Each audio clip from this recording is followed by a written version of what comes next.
Hi, my name is Danny Sheehan with AskARoofer. We are here for another AskARoofer expert. This month, we are talking all about construction details. So, welcome, Will. How are you today? Fabulous. Here in Texas. Yeah, I know. It's so great that we're on the same time zone now. Makes it easy and simple, that's for It sure. does.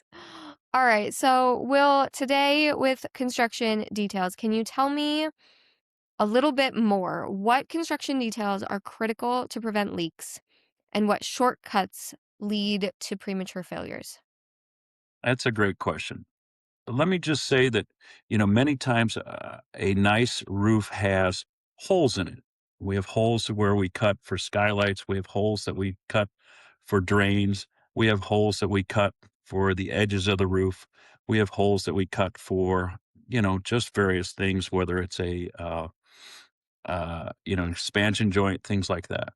Sure. All those points at which water, if not sealed up, that will enter the building are absolutely critical. So, from my perspective, if you get the whole flat of the roof right, but not around the drains, there'll be a lot of water in the building.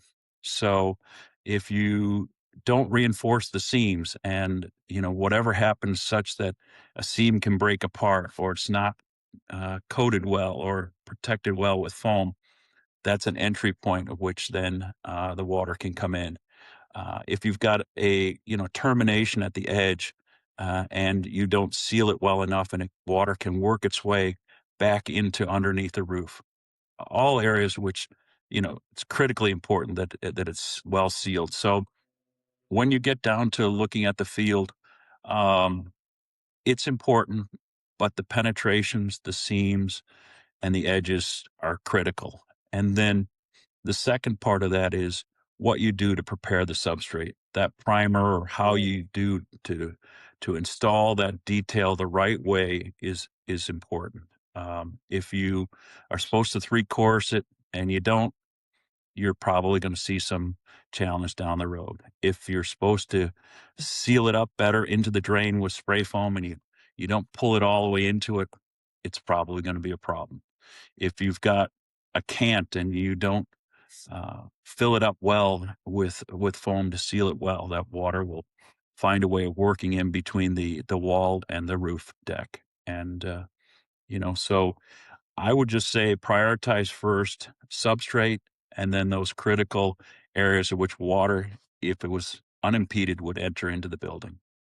Yeah, absolutely. I think it's so important to remember that roofs typically do have holes, that there are areas that are a little more vulnerable to that water penetration.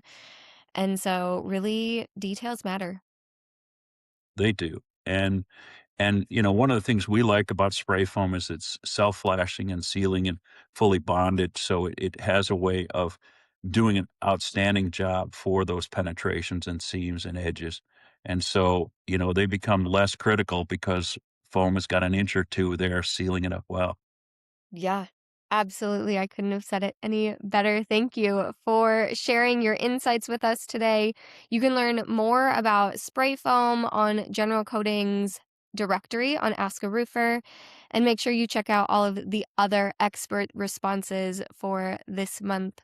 We'll check in with you again next month. Thanks so much, Will. Thank you.